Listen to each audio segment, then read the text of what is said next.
Hello and welcome to this week's Mystic Message. We are fully in February now and it is intense and there's a lot going on and I'm sure that we can all feel it. It's like a heaviness and it almost has this feeling like everything around us almost feels like either paused or moving in slow motion. Yet internally, it almost feels like so much is happening. Um, this is a big month of healing.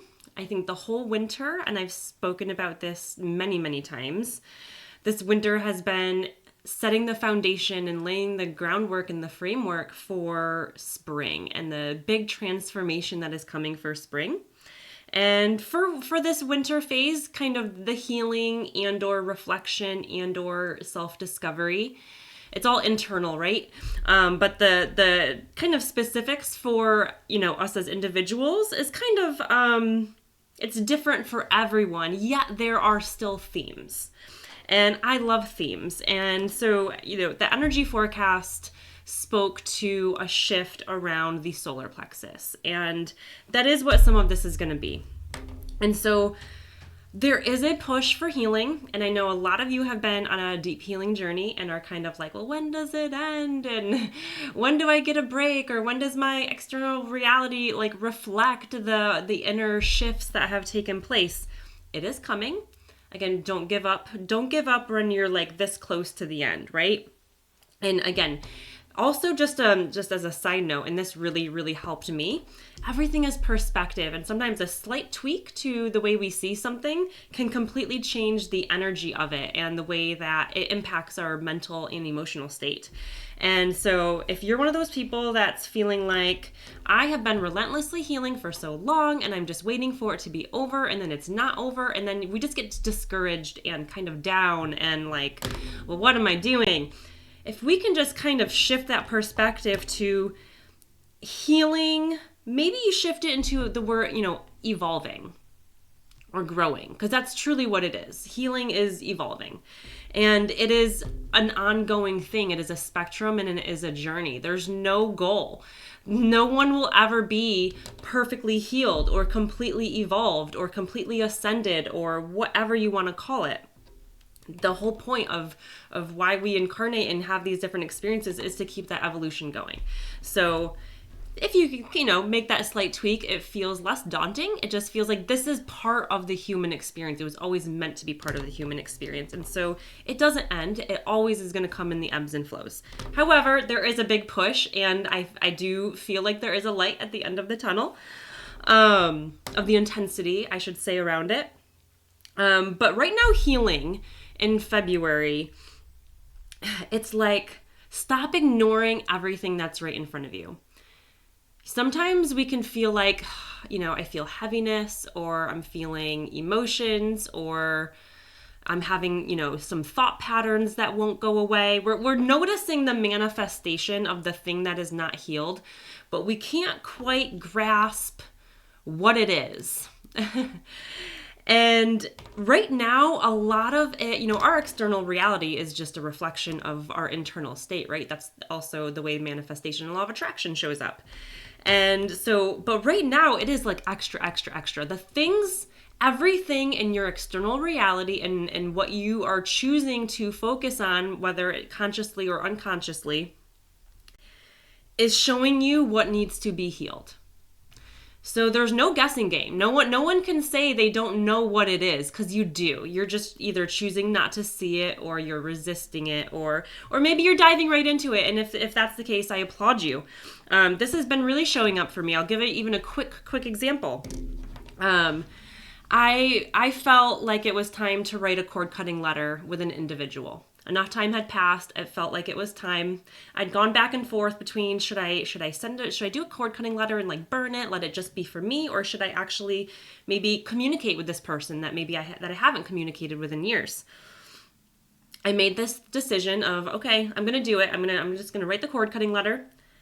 Right after that, this person texted me, Haven't heard from this person in years. The universe is placing these things in our lap. They're showing up in our reality. The universe was like, no, send the letter to the person. And I did. And it was beautiful. And it was healing for both of us. And it brought so much more than I could have received had I just written the cord cutting letter. So that's just an example of, the people showing up, the things in our reality, they are showing us what we need to do the healing around. So pay attention to that. And again, the theme right now is heavily around the solar plexus. And that doesn't mean that it doesn't stem to other areas, because I'm a firm believer, like all of these energies, we're not compartmentalized. It's not just, oh, this wound or this thing is held right here, nowhere else. They spread throughout, but it's almost like a way to view it or to understand it, right? And so when I say solar plexus, I'm talking themes around your confidence, your self-worth, your personal power. Anyone who's like has narcissistic patterns or cycles in their lives, like people that family members, friends, loved one, partners, like empowerment, right? Empowerment is the lesson of usually what we're being asked to learn by finding ourselves in narcissistic relationships. So empowerment is a big theme, and sovereignty, that overall solidness and knowing who you are. This is so important moving forward into this next phase. And so there's a couple things that relate to this. And so one of the things, and it's funny because I had this conversation with a friend the other day, and then it came up for this mystic message, and I thought that was really divine as well. There's a lot showing up around feeling seen and almost the feeling, being seen, needing to be seen versus the almost deeper, almost more toxic side of needing to be seen and validated. And so let me explain a little bit here. There is a fine line, and they are both, it's part of the journey. And the journey is really around the solar plexus. It is the solidness in who you are. Your relationship with yourself, right? Your relationship with yourself has nothing to do with anyone else. It has nothing to do with anyone else's opinions, judgments, perspectives, nothing. It's you and you. That's what this is about. And so that's where this idea of being seen and heard really comes in. Because in the healing journey, feeling seen and heard is massive. It gives me chills. It is a huge part to opening some things up and healing a really, really deeply wounded layer. Whether you're feeling seen for your trauma, the abuse, your life circumstances, the things that have taken place in your life, your emotion, like whatever it is, feeling really understood, feeling seen, feeling heard is vital. And that's something, if you feel like you've never had that, reach out. Like I even have a cheap offering called Phone a Friend, where I can just sit there and listen, and it's cheap. Meanwhile, we could also go deeper into, doing some more deeper healing. But anyways, then there's the I don't want to call it necessarily toxic, but when we find ourselves in the place of almost like a desperation to be seen and understood and validated, there's a difference. And so there's this second component of it that is, it's almost like everyone else's opinions and judgments and perspectives can formulate your own opinion of yourself. And I'm experiencing this right now in a big way. It's, I noticed that I might have this thought or opinion of myself in this specific area, and if someone else has a different opinion, my opinion sways.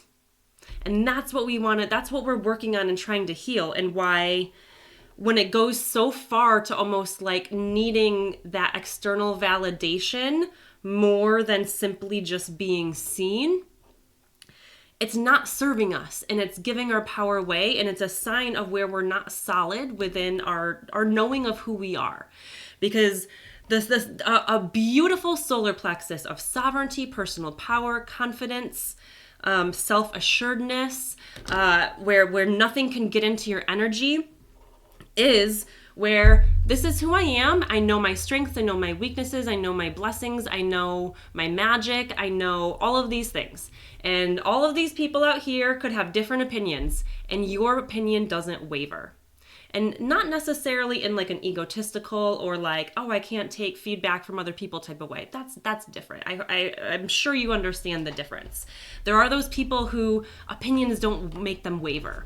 And so that is a big theme coming up, and kind of the difference of like feeling seen to feel liberated and freed and able to kind of come out of this kind of like dark room within your energy and start deeper healing and more healing and opening up more, versus needing external validation to tell you who you are. So that is big. And so what this all comes back to, so again, why the emphasis is on the solar plexus and this is our sovereignty, this is our personal power, this is massively important. This is the part of our energy body that is very tied in and connected into the old matrix system and structure. Because everyone uses different terms, let me just briefly explain what I mean. You know, our third dimensional reality is based in, there's different rules and kind of regulations that dictate what can be done, how it works, how it operates, right? All these different dimensions, right? Just like in higher dimensions, time is not a thing, and that is part of that, right? Time is relevant here. That's part of to have the human experience. And so if you think about our reality like a computer, you know, the matrix system is kind of like the Windows, 95, and we're like up leveling to a new one. And within that, there's certain programs that run, and new programs can't run until you upgrade your operating system. And so the matrix reality that we're living in is shifting. We know this, right? And so examples of what that looks like, because this might sound super like woo-woo or weird or intangible for a lot of people.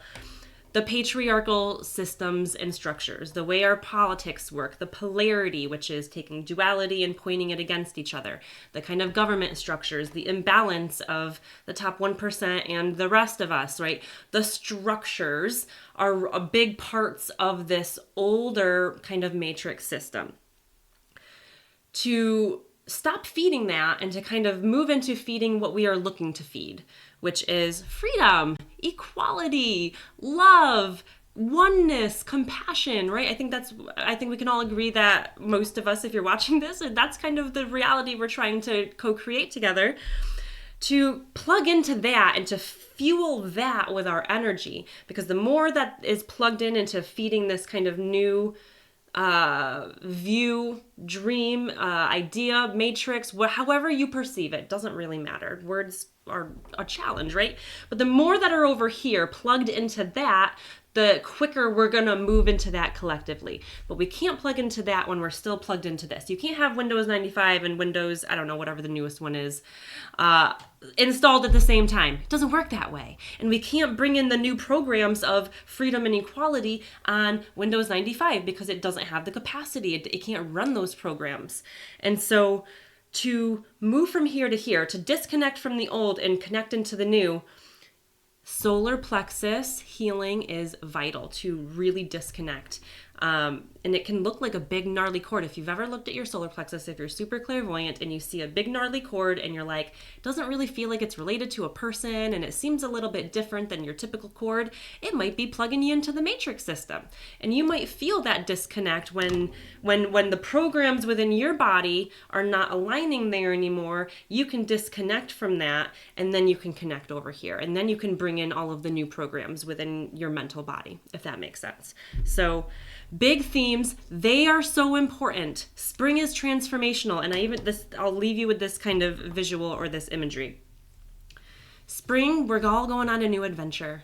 And it might not be new. It's probably old because you've probably done it before, or it's something that you've been cultivating over time and beginning to create for your own reality. But it's like we're all on shore and there's all these boats lined up. And the boats are going to take us on this new journey. We don't know where it's going to go because we surrender and we trust, right? And so winter is going to determine which boat you get in. And some boats are going to kind of go out to sea and circle back and land on shore, you know, just down the beach on the same island. And you're going to be in repeat mode. Or you're going to get in a boat that's going to take you somewhere new. Take you somewhere you couldn't believe. Something so beautiful that you couldn't even dream it up if you tried. Something so magical that you have to surrender to get there because you don't even have a framework for the reality that it could be. And so that's why this winter is so important and why this healing is so important. Because the more of us can get on that boat and go on a new adventure somewhere new and start planting the seeds, the easier, more seamlessly, the faster that we can kind of, you know, make this shift into a new reality. That is, of course, going to be a journey. It's not going to be overnight, and we're not going to probably be fully settled into it even within our you know, lifetimes, right? It probably will be our kids. But so much is shifting, and it starts inside. It starts with your heart, it starts with your solar plexus, and we'll see what comes up next. But again, it doesn't just land there, right? It can extend to the throat. My throat's been really sore, so I know there's a lot around there. It can extend to all these other themes, and, you know, the sacral, and like a lot of, you know, trauma there is really, you know, surfacing. And anyways, I'll leave it there because I could ramble all day. But I hope that this gives you some clarity and a little bit of guidance and direction. And I'll see you next week. Mwah. Also, on Wednesday, I'm going to start doing these on Wednesdays. They're kind of like group sessions. And so there's going to be a max of 6 individuals allowed into this kind of Zoom space, this energetic container. And everyone gets to receive whatever they're needing. So everyone will have a moment to be like, you know, share whatever's going on, whatever they need, whether it's healing, whether it's a reading, whether it's, you know, an energy read, whether it's channeled message, you know, whatever it is. And to feel that community factor and to learn from other people's experiences. So I do these kind of group, you know, kind of smaller mini readings all the time, but I've never done it in a way where I'm limiting the number of people. And so that keeps it intimate, and it keeps it to where you guys, you know, everyone can connect and kind of start building those connections and feel supported, and to support others and to hold space and have space held for you. And it's affordable versus, you know, if you're someone who, you know, would love to kind of, you know, connect with me or receive kind of guidance in that way, but, you know, maybe can't afford a one-on-one session, it's a beautiful option to still receive. So that's this Wednesday, and hopefully more Wednesdays to come. Mwah. Love you all.